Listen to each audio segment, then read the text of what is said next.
Hai Desi di sini.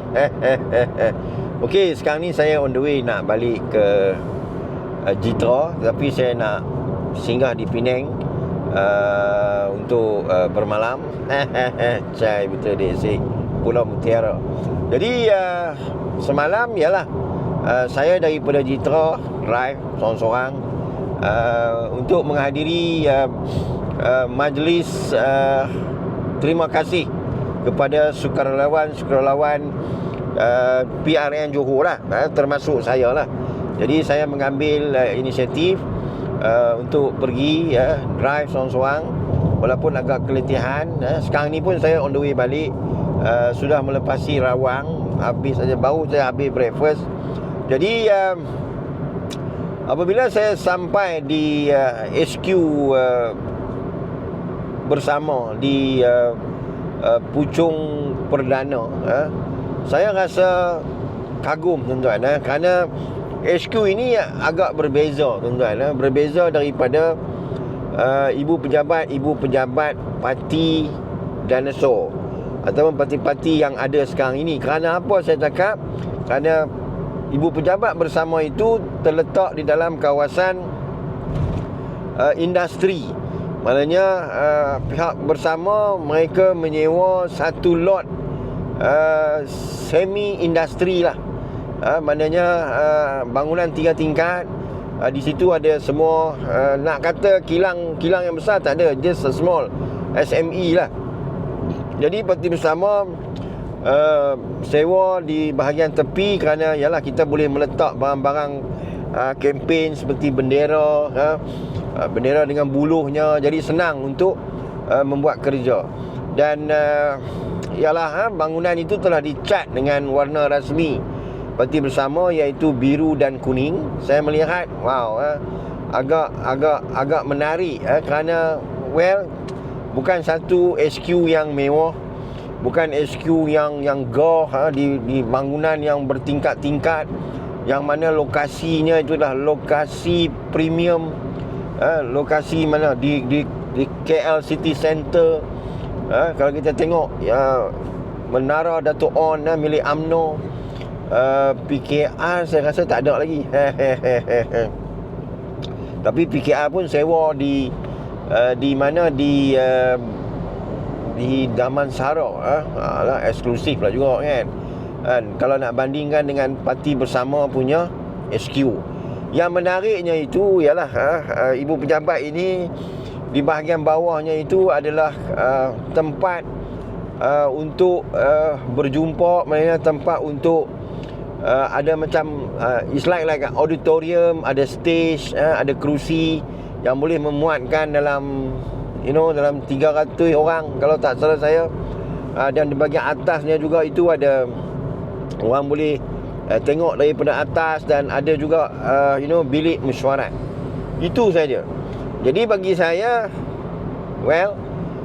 sebagai parti yang kecil, parti yang menggunakan dana daripada sumber-sumber sumbangan ahli, sumbangan orang ramai, daripada fundraising, bagi saya ia adalah sangat sesuai dan menepatilah. Maknanya kita tidak bermewah-mewah. Tujuan ada HQ adalah untuk kita berjumpa, mengadakan event-event. Kerana apa? Kalau event dilakukan pada waktu malam, kilang-kilang yang kecil itu, saya nak kata kilang tak juga kan, dia macam business ni lah, boleh buat warehouse, macam tu lah. Jadi pada sebelah malamnya banyak yang dah tutup, jadi tempat parking itu banyak, dan percuma, tidak mengganggu lalu lintas. Bagi saya ia adalah satu pilihan yang strategik lah bagi parti bersama. Dari segi satu lagi, kita nak menjimatkan kos, kita nak menjadi sewa yang optimum, yang mana yang bagi saya ialah Datuk Seri Abdul Ramli adalah seorang accountant. Jadi bagi dia, beliau harus membuat perkiraan, kerana kita menggunakan duit ahli, duit sumbangan orang ramai. Okey, berbalik kepada acara semalam, bila saya sampai, ramai tuan-tuan. Maknanya kita datang dengan semangat sukarela. Saya sendiri datang daripada Jitra, padahal hari Sabtu saya balik daripada Bangi ke Jitra, drive juga, tapi isteri saya lah yang drive, saya duk buat live sebelah dia. Jadi yalah, saya datang daripada Jitra ke Puchong, semua atas duit sendiri, duit minyak, duit tol, duit makan. Jadi semalam ada orang tanya dekat saya, DSA malam ni tidur atas kemah ke? Atas helak. Jadi sekarang ni isu saya tidur atas kemah menjadi trending lah, kan. Sebenarnya yalah, saya kata kemah ni saya just nak menunjukkan yang dalam berkempen, walaupun parti kita ini parti yang kekurangan sumber. Kalau kita nak 1000 daya, kalau kita tak nak 1000 dalih. Jadi yalah, ramai yang prihatin. Ada seorang kakak saya kata kalau tak ada tempat tidur, ada ruang di tempat di homestay dia. Wow, saya kata tak perlu, kerana apa? Anak saya juga ada di Putrajaya. Selalunya kalau saya datang ke Putrajaya, ke Kuala Lumpur, saya akan tidur di rumah anak perempuan saya. Jadi kebetulan semalam saya kata memang saya tak tidur, saya nak balik selepas majlis. Jadi apabila saya datang, of course kita ada jamuan ringan, ada nasi lemak. Sedap tuan-tuan, nasi lemak itu ada bihun goreng, ada ayam goreng panas-panas, ayam berempah, daripada kakak saya daripada Sarawak, duduk di Subang Jaya. Saya bertemu dengan beliau di kempen Hero di Johor. Semalam kita berjumpa lagi sekali. Ada air Nescafe, ada aiskrim, very simple punya hidangan. Bagi saya, ada yang orang yang bawa buah. Sahabat saya Datuk Salim Parman, dia ada bawa buah langsat, dia ada bawa buah rambutan. Saya pun makannya lah sikit, sambil berjumpa dengan sahabat-sahabat saya, abang-abang saya, kakak-kakak saya yang sebelum ini kita berjumpa di alam maya, di media sosial. Jadi semalam saya dapat bertemu dengan mereka secara face to face. Terima kasih. Dan yang terharunya, saya ada juga didatangi oleh sahabat-sahabat yang daripada berbangsa Cina, mengatakan yang mereka hari-hari tengok konten saya. Setiap hari. Ada seorang tu dia kahwin dengan orang Alostak. Hari ni kalau tak salah saya, mereka balik ke Alostak. Jadi mereka kata isteri dia pun tengok konten saya hari-hari. Begitu juga dengan pasangan suami isteri daripada kaum saya, kaum Melayu. Jadi mereka juga mengatakan hari-hari mereka tengok tuan-tuan. Jadi bagi saya merasa seronok. Saya rasa teruja kerana konten-konten politik saya mendapat perhatian mereka. Ada yang kata mereka mendapat ilmu sesuatu. Ada seorang tu pegawai bank, seorang berbangsa Cina, dia kata hari-hari juga dia mendapat ilmu daripada apa yang saya cakap lah. Terima kasih banyak dan saya hargai sangat-sangat.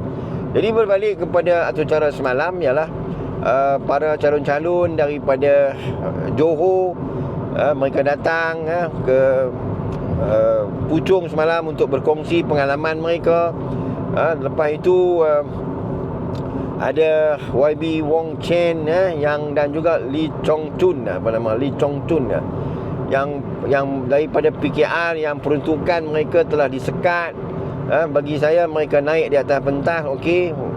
Nak kata welcome tu bersama tu tak lagi lah, kerana mereka masih lagi ahli parlimen PKR. Kalau mereka dipecat, kan. Tapi kalau tak saya ada daripada mereka yang minta dipecat lah. Betul. Jadi selepas itu saudara Rafizi Ramli bercakap mengenai apa yang berlaku di PRN Johor. Dan selepas itu ada sesi soal jawab di antara Rafizi Ramli dan Nik Nazmi, di mana soalan-soalannya begitu banyak sekali. Kalau tidak ditutup, saya rasa sampai esok pagi lah. Betul dia si. Terbaik, saya rasa inilah parti yang kalau diberi masa 2 tahun ke 3 tahun, insya-Allah parti ini akan menjadi parti dominan dan akhirnya akan memerintah negara kita lah. Jadi selepas daripada itu ada satu program, maknanya kita tengok bola di mana di Ibu Pejabat. Tapi saya sebelum tu saya pergi minum, pergi kedai mamak, berjumpa dengan sahabat-sahabat saya, kita makan Maggi walaupun dah makan nasi lemak. Tapi kebetulan hari ini saya suka makan Maggi waktu malam. Bahaya juga tuan-tuan, saya nak kena kurangkan habit saya itu. Jadi selepas itu saya kata dekat abang saya, seorang abang, nama Abang Azmi. Saya kata, Abang Mi, saya rasa saya nak balik, tapi saya nak tengok bola, Ustaz. Abang Mi pun kata dia nak balik juga. Tapi apabila kita tengok bola, kita rasa teruja tuan-tuan. Semalam antara Argentina dengan Spain, saya sebenarnya memang inilah perlawanan pertama yang saya menonton sampai habis dalam siri Piala Dunia di Amerika ini. Saya tak pernah tengok. Malah klik-klik video pun main kat saya skip saja. Tapi semalam saya tengok sampai habis, sampai ke masa tambahan pukul 6 bersama rakan-rakan bersama saya lah, terbaik lah. Maknanya ini adalah satu permulaan kita bersama-sama tengok bola dalam suasana yang santai-santai je di ibu pejabat bersama. Okey, bagi saya kesimpulan yang saya boleh buat semalam apabila saya menghadiri majlis terima kasih kepada sukarelawan-sukarelawan, saya merasakan ini adalah sesuatu turning point kerana apa, saya melihat kepelbagaian umur, kaum, lagi apa, dari segi orang kata apa, pekerjaan. Ada yang datang daripada Pahang semalam, ada yang datang daripada Perak, ada datang daripada Penang, Johor. Bagi saya ada sesuatu yang cukup hebat kerana kedatangan semalam bukan satu kedatangan yang dipaksa, yang disuruh naik bas, berbas-bas. Tapi semalam datang secara organik kerana kita ingin mengubah landscape politik Malaysia ini menjadi politik yang lebih orang kata apa, menekankan isu masa depan generasi anak-anak muda ini, bukan generasi kita. Kerana bersama ini kita nak menyediakan pemimpin anak-anak muda untuk memimpin negara. Dan itu yang kita nak lah. Bagi saya, bersama kita tidak mahu mengamalkan politik berkompromi, politik memfaraid jawatan semata-mata nak kelangsungan kerjaya politik, ahli-ahli politik, tuan-tuan. Okey, itu saja. InsyaAllah kalau ada lagi event-event bersama, saya akan datang. Tapi buat masa sekarang ini ialah saya nak balik ke Jitra, singgah saat di Penang. Lepas tu saya nak selesaikan kerja-kerja saya kerana saya nak ke Bangkok atau urusan bisnes saya, bertemu dengan partner saya insya-Allah pada awal bulan Ogos ataupun minggu kedua. Cai